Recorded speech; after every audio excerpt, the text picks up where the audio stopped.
ధర్మస్థల ఆలయంలో అస్థి పంజరాల వేట కొనసాగుతోంది. నేత్రావతి నదిలో కొట్టుకు వచ్చినటువంటి ఆ మహిళల మృతదేహాలని నేను ఇక్కడే పూడ్చానని చెప్పి ఆ పారిశుద్ధ కార్మికుడు 15 ప్రాంతాలని గుర్తించాడు. అయితే ఆ ప్రాంతాల్లో వెలికితీత ప్రక్రియ కొనసాగుతోంది. 12 మందితో కూడినటువంటి ఒక కార్మికుల బృందాన్ని ఏర్పాటు చేశారు సిట్ అధికారులు. చాలా సీరియస్ గా తీసుకున్నారు. నిన్న ఆల్రెడీ ఒక మృతదేహాన్ని వెలికి తీసేటువంటి క్రమంలో అక్కడ తవ్వకాలు చేపట్టారు. 15 అడుగుల లోతు 8 అడుగుల వెడల్పుతో చాలా పెద్ద ఎత్తున తవ్వకాలు చేపట్టారు. అది తవ్వుతున్నంతసేపు రకరకాల వార్తలు చర్చనీయాంశంగా మారాయి.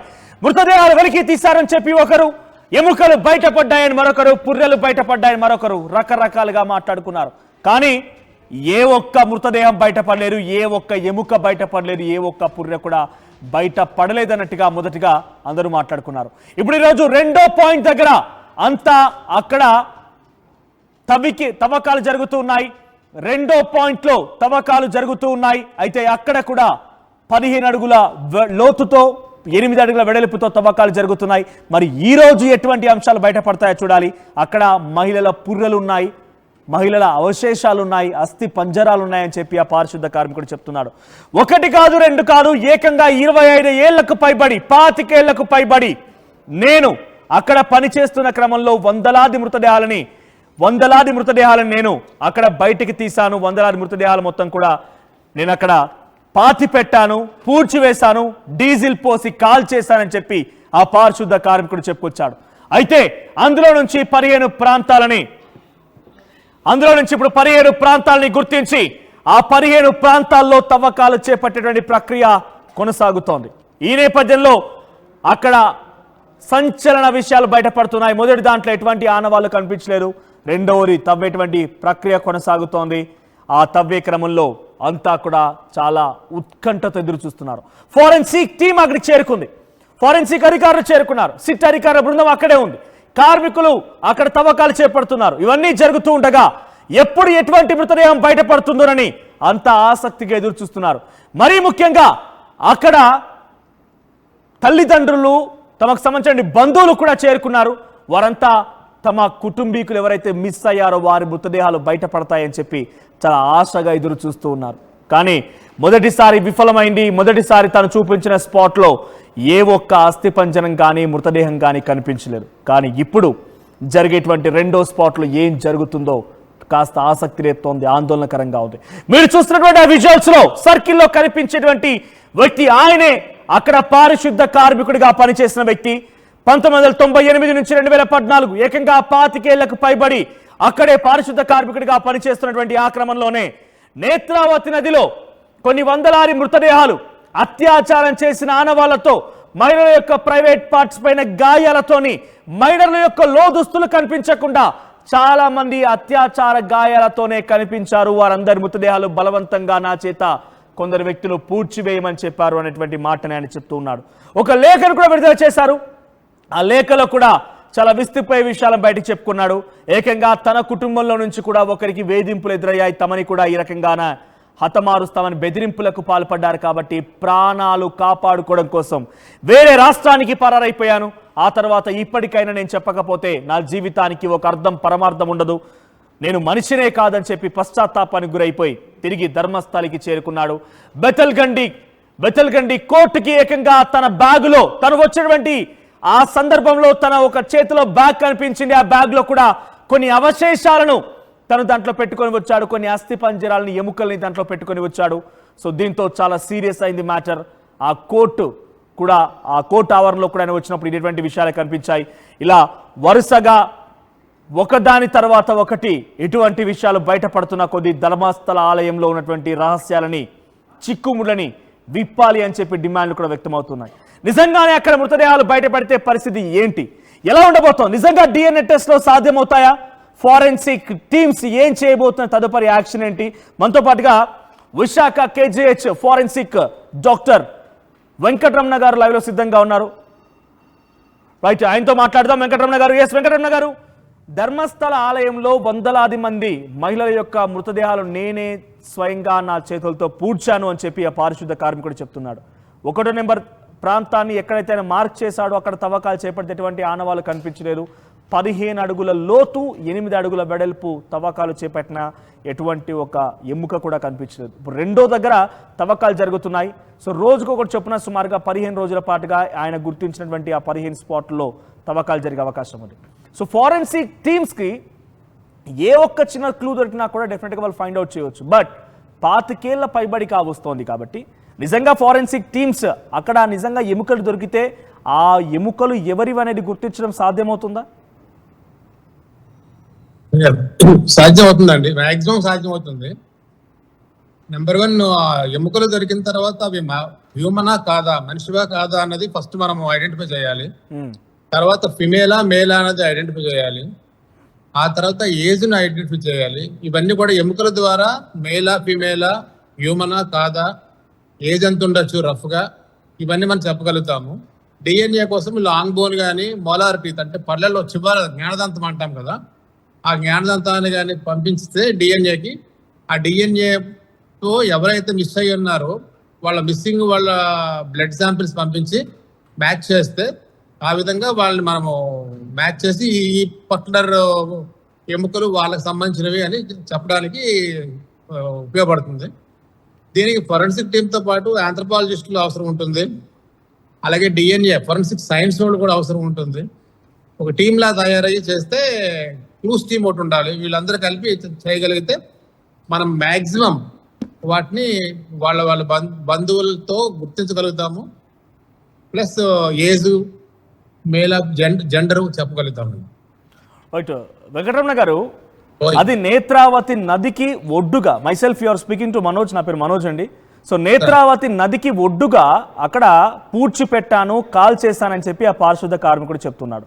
జనరల్గా అది ఒక నదీ ప్రవాహానికి ఒడ్డుగా ఉంది కాబట్టి అక్కడ భూమి పొరలో చాలా మార్పులు వస్తూ ఉంటాయి. ఫ్లడ్స్ రావచ్చు, లేకపోతే పూర్తిగా ఎండిపోవచ్చు. ఈ సందర్భాల్లో మట్టి పొరల్లో చాలా మార్పులు ఉండే అవకాశం ఉంది. ఒక బాడీ ఎన్ని రోజుల పాటుగా డీకంపోజ్ కాకుండా, అంటే ఎముకలు సైతం మాయమయ్యే అవకాశం ఉంటుందా? ఎముకలు ఎన్ని రోజుల వరకు ఆ భూమిలో అలా ఉండి ఉంటాయి?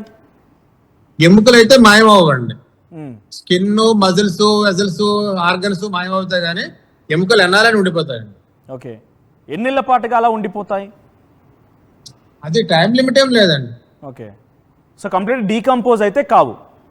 డీకంపోజ్ అయిపోతుందండి, బట్ ఎముకలు అలా ఉండిపోతాయండి. ఓకే, సో ఎముకల్లో ఈ బోన్ ఎండ్స్ ఉంటాయి కదా, అది కొద్దిగా అరిగిపోవడం, వేర్ అండ్ టేర్ అరిగిపోవడం గట్రా జరిగితే మన డిఎన్ఏ కొంచెం కష్టం అవుతుంది అనమాట. ఓకే, సో అయితే నదీ ప్రవాహానికి సమీపంగా ఉంది కాబట్టి there is a chance also, maybe నాకు అనిపిస్తోంది ఆ భూమి పొరల్లో మార్పులు రావడం కానీ, ఫ్లడ్స్ వచ్చినప్పుడు కానివ్వండి, ఆ మట్టి కొట్టుకుపోవడం అన్నీ కూడా బేసిక్గా ఒక మనిషి నిజంగానే పూడ్చివేశాడు అనుకుంటే మహా అయితే ఒక 4 అడుగుల లోతు 5 అడుగుల లోతు వరకు ఉంటూ ఉంటాయి. 15 అడుగుల లోతు వరకు తవ్వకాలు చేపట్టిన అక్కడ ఎటువంటి మృతదేహం లభించలేదనంటే ఐదర్ అక్కడ ఎటువంటి మృతదేహాన్ని పూడ్చిపెట్టి ఉండకపోవచ్చు ఒకటి, లేదా రెండవది maybe there is a chance నదీ ప్రవాహానికి సమీపంగా ఉంది కాబట్టి కొట్టుకుపోతే కొట్టుకుపోవచ్చు కూడా. నా డౌట్ కరెక్టే అంటారా? ఛాన్సెస్ ఆర్ దేర్ అండి, మీ డౌట్ కొద్దిగా కరెక్టే అండి. ఓకే, సో నదీ ప్రవాహానికి దగ్గరగా ఉంది కాబట్టి దేర్ ఇస్ ఎ ఛాన్స్. అవును సార్. ఓకే, నిజంగానే అక్కడ దొరికినటువంటి మృతదేహం ఎంత ఎగ్జాక్ట్గా ఈ మనిషిది ఇలా చంపేయబడ్డారు, సో ఒకరు దొరికినా కూడా అత్యాచారానికి గురయ్యారనేది నిర్ధారించవచ్చు దాని ద్వారా, ఆ ఎముకల ద్వారా. ఎముకల్లో ఏమైనా బోనీ ఇంజరీస్ ఉంటే మాత్రం చెప్పగలం కానండి. సాఫ్ట్ టిష్యూ ఇంజరీస్ అంటే సపోజ్ కత్తితో పడిచారు, అటువంటిప్పుడు బోన్స్ మీద ఎటువంటి ఎఫెక్ట్ ఉండదు, అది మనం కనిపెట్టలేము. లేదా పేక పీసి చంపేస్తారు, లేదా తాడేసి నొలిపి చంపేస్తారు, లేకపోతే ముక్కు మూసి చంపేస్తారు, ఇటువంటివి ఏవి కనిపించవు. కానీ ఏ రాడ్లతోనో కర్రలతోనో కొట్టి కాళ్ళు చేతులు ఎరగొట్టడం కానీ, తల పగలగొట్టడం కానీ, లేకపోతే రిప్స్ పక్కటెముకల మీద గాయాలు కలిగించి చేస్తే అవి మనకి ఎముకల్లో ఆ గాయాలు దొరుకుతాయి మనకి. దాన్ని బట్టి మనం అక్కడ ట్రామా ఉంది అని ఫలానా గాయాలు ఉన్నాయని చెప్పగలుగుతాం మనం. అంటే దాన్ని బట్టి మనం నిజంగా ఒక వ్యక్తి పైన దాడి జరిగిందా లేదా కన్ఫర్మ్ చేయవచ్చు. వేర్ అండ్ టైర్ ఉంటే, ఒంటిపైన ఇంకేదైనా అంటే ఆ బోన్స్కి ఏదైనా గాయాలు ఉంటే గుర్తించవచ్చు, లేదంటే అది సాధ్యం కాదు. అత్యాచారాన్ని మాత్రం గుర్తించలేము, ఇదైతే కన్ఫర్మ్. అది గుర్తించలేము. ఈ ఇంజరీస్ కూడా ప్రాబబిలిటీ చెప్తాం, మనం కన్ఫర్మ్ గా చెప్పలేమండి. మనం అవకాశం ఉంది అని చెప్పగలుగుతాం. ఓకే, సో ప్రజెంట్ ధర్మస్థలి పైన ఏకంగా ప్రపంచ దేశాలన్నీ కూడా చూస్తున్నాయి. బికాజ్ ధర్మస్థలి అనేది ఒక చాలా ప్రముఖమైనటువంటి పుణ్యక్షేత్రం. 800 ఏళ్ల చరిత్ర అంటే మన స్వాతంత్ర్యం రాకముందు ఇంకా చాలా ఏళ్ల క్రితం నాటిది. సో దాని చుట్టూ ఇప్పుడు ఒక డిస్కషన్ జరుగుతోంది కాబట్టి అంటే ఇప్పుడు జరిగేటువంటి డిస్కషన్స్లో ఫారెన్సిక్ టీమ్స్ ఎంత మేర ఉపయోగపడతాయి, ఇంకా ఇక్కడ జరిగేటువంటి దాంట్లో ఎటువంటి ఫైండ్ అవుట్స్ చేయొచ్చు ఫారెన్సిక్ టీమ్ ఇండివిజువల్స్ కూడా, వాళ్ళు కూడా ఈ అంటే నిజంగా జరిగాయా లేదా ఆ చుట్టుపక్కల పరిసర ప్రాంతాల్లో మట్టిని కూడా పరిశీలించవచ్చా, నిజంగా అక్కడ మృతదేహం ఉంటే బోన్స్ ద్వారానే తెలిసిద్దా, లేకపోతే ఇంకేదైనా మీరు అంటుంటే ఆంథ్రోపాలజిస్ట్ కూడా కావాలంటున్నారు కాబట్టి ఆ మట్టి ద్వారా కూడా మనం ఏదైనా కనుక్కొనొచ్చా? ఆ మట్టి కూడా టెస్టులు పంపించవచ్చు అండి. మట్టి కూడా టెస్టులు పంపిస్తే ఆ మట్టిలో కానీ ఏమైనా ఈ పాయిజన్ సబ్స్టెన్స్ కానీ ఉంటే అవి దొరుకుతాయి. అది కూడా ఎలాగా ఆ బోన్స్ ఎక్కడ దొరుకుతాయో ఆ బోన్స్ చుట్టూతో ఉన్న మట్టి మాత్రం తీయగలగాలి. బోన్స్ చుట్టూతో ఉన్న మట్టి తీస్తూ ఆ చుట్టుపక్కల ఉన్న మట్టి కూడా తీస్తాం కంట్రోల్ కింద అనమాట.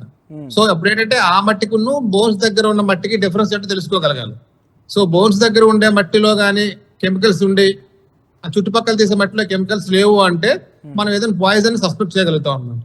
ఓకే, ఆ మట్టిలో ఎటువంటి సబ్స్టాన్స్ ఉండొచ్చు అంటే ఏ రకంగా ఫైండ్ అవుట్ చేస్తారు? బికాస్ ఫస్ట్ దాంట్లో ఎక్కడైతే గుర్తించిన చోట అక్కడ తవ్వకాలు 15 అడుగుల లోతు 8 అడుగుల వెడల్పోనంటే నాకు తెలిసి ఒక మనిషిని పూడ్చిపెట్టడం కోసం అంతలా ఉపయోగించి ఉండరు, అక్కడ బోన్స్ ఫైండ్ అవుట్ కాలేదు. కాబట్టి ఆ మట్టిని టెస్ట్ చేస్తే ఏమైనా దొరికే అవకాశం ఉందా? కనీసం మట్టిని కూడా టెస్ట్ చేయవచ్చు అంటారా? వితౌట్ ఫైండింగ్ బోన్స్ని ఫైండ్ అవుట్ చేయకుండా మట్టిని జనరల్గా టెస్ట్ చేస్తే ఏదైనా ఒక సబ్స్టాన్స్ బయటపడే అవకాశం ఉందంటారా? దొరికినా కంపారిజన్ ఏం చేయలేం కదండి.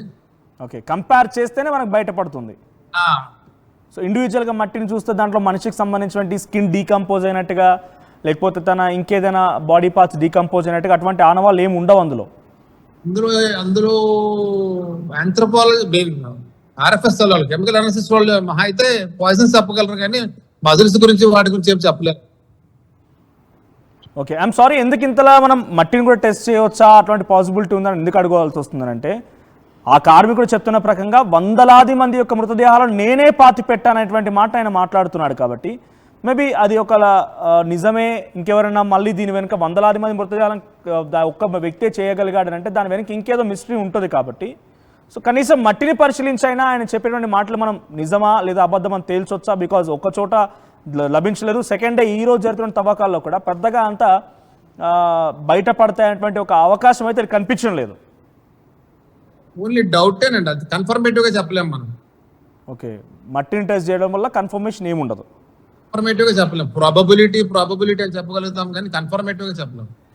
ఒక చిన్న 2 ఇన్సిడెంట్స్ చెప్తాను మీకు నేను. సో వాళ్ళని ఎలా ఫైండ్ అవుట్ చేయగలుగుతామో చెప్పగలుగుతారా? అనన్య భట్ అని చెప్పి MBBS విద్యార్థిని, ఆమె వెస్ట్ బెంగాల్ నుంచి దర్శనం కోసం ధర్మస్థలికి వచ్చింది. ఆ తర్వాత కనిపించకుండా పోయింది. ఈ రోజు వరకు కూడా ఆ అమ్మాయి మృతదేహం లభించలేదు.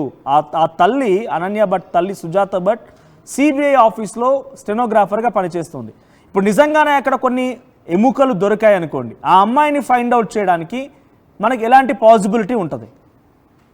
ఆ ఎముకల్ని DNA పంపిస్తామండి మనము. ఓకే, అమ్మాయి వాళ్ళ మదర్ తాలూకా బ్లడ్ పంపిస్తాము. ఆ రెండు బ్లడ్ లోంచి DNA తీస్తారు, ఈ ఎముకల్లో దొరికే DNA తీస్తారు. ఈ రెండు DNA మ్యాచ్ అయితే ఎస్ పాసిబిలిటీ అని ఇస్తాము. ఓకే, సో తను ఎలా మరణించింది, తన వయసు అప్పుడు ఎంత ఉంది, అంటే తను ఇబ్బందులకు గురైందా, లేకపోతే అంటే తను ఎదుర్కొన్న సివియారిటీ ఏంటనేది మాత్రం మనం ఫైండ్ అవుట్ చేయలేం. ఎస్, తను మాత్రం చనిపోయిందని వరకు మాత్రం ఓకే ఫైండ్ అవుట్ చేయగలుగుతాం. వయసు చెప్పగలమండి, వయసు అన్నది స్మాల్ రేంజ్ లో చెప్పగలం, మరి ఎగ్జాక్ట్ చెప్పలేము కానీ 5 to 10 years రేంజ్ లో చెప్పగలము. మేలా ఫీమేలా చెప్పగలము. ఎలా చనిపోయింది అన్నదంటే ఓన్లీ బోన్స్ మీద ఇంజరీస్ ఉంటేనే చెప్పగలం కానీ బోన్స్ మీద ఎటువంటి ఇంజరీ లేకుండా బోన్ లాగా దొరికితే ఏం చెప్పలేము. ఓకే, సో తనకి పాయిజన్ ఇచ్చారు లేకపోతే ఇంకేదైనా గురి చేశారు అలాంటిది ఏం ఫైండ్ అవుట్ చేయలేమా? కష్టం అండి. ఓకే, సో కొన్ని సందర్భాల్లో అక్కడ కాల్ చేశాను, డీజిల్ వేసి అని అంటుంటానంటే పైన మీరు అంటున్నట్టుగా పైన స్కిన్ లేదా ఆర్గాన్స్ పూర్తిగా కాలిపోయొచ్చు, కానీ బోన్స్ కూడా పూర్తిగా కాలిపోయి బూడిదైపోయే అవకాశం ఉంటుందా కాల్ చేస్తే? కాల్ చేస్తే బోన్స్ కూడా కాలిపోయే అవకాశాలు ఉన్నాయండి. సో దాన్ని ఫైండ్ అవుట్ చేయలేము అంటే నేను కాల్ చేశాను పాతి పెట్టాను రెండు చెప్తున్నారు కాబట్టి కాల్ చేసిన వాటిని మనం ఫైండ్ అవుట్ చేయలేము. ఇక అందులో సపోజ్ చిన్న బోన్ పీసులు మిగిలినా ఆ బోన్ పీసుల నుంచి DNA అయితే రాదండి. ఓకే, కంప్లీట్గా డాక్టర్ గారు అది ఒక అటవీ ప్రాంతం, అది కంప్లీట్గా అక్కడ తవ్వకాలు జరుగుతున్న విజువల్స్ బహుశా మీకు కనిపిస్తూ ఉండుంటాయి స్క్రీన్ పైన. అక్కడ నల్ల దుస్తులు ధరించిన వ్యక్తి ఆయనే పారిశుద్ధ కార్మికుడు. కంప్లీట్గా అటవీ ప్రాంతం, అటవీలోనే ఇప్పుడు తవ్వకాలు జరుగుతున్నాయి. సో కంప్లీట్ అది మొత్తం ఫారెస్ట్ ఏరియా, నదీ ప్రవాహానికి పక్కనే ఉంది. There is a chance of flooding వచ్చినా కూడా అది 6 అడుగులు అని అంటే మహా 25 ఏళ్ళు కావస్తోంది. కాబట్టి భూమి పొరల్లో మార్పులు రావడం కానివ్వండి, ఫ్లడ్డింగ్స్ ద్వారా కూడా పై మట్టి కొట్టుకుపోయే అవకాశం ఉంది. బోన్స్ మేబీ కొట్టుకుపోవచ్చు కూడా, there is also a doubt. So ప్రస్తుతానికి 2వ చోట్ల మార్కింగ్ జరుగుతోంది. వాట్ షుడ్ యూ ఎక్స్పెక్ట్, ఏం జరగవచ్చు?